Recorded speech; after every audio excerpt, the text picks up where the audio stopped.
شروع اللہ کے نام سے جو بڑا مہربان اور نہایت رحم فرمانے والا ہے۔ حضرت عبداللہ بن عمر رضی اللہ تعالی عنہ سے روایت ہے، وہ نبی صلی اللہ علیہ وآلہ وسلم سے بیان کرتے ہیں کہ آپ نے فرمایا،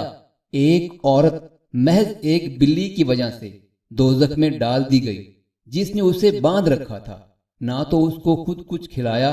اور نہ اسے آزاد ہی کیا کہ وہ زمین کے کیڑے مکوڑے کھا کر اپنی جان بچا لیتی۔ حضرت ابو ہریرہ رضی اللہ تعالی عنہ سے روایت ہے، وہ رسول اللہ صلی اللہ علیہ وآلہ وسلم سے بیان کرتے ہیں کہ آپ نے فرمایا، ایک زانیہ عورت صرف اس لیے بخش دی گئی کہ اس کا گزر ایک کتے پر ہوا جو ایک کنویں کے کنارے بیٹھا پیاس کی وجہ سے زبان نکالے ہانپے جا رہا تھا اور مرنے کے قریب تھا، تو اس عورت نے اپنا موزہ اتارا اور اسے اپنے دوپٹے سے باندھ کر اس کے لیے کنویں سے پانی نکالا، بس اسی وجہ سے اسے معاف کر دیا گیا۔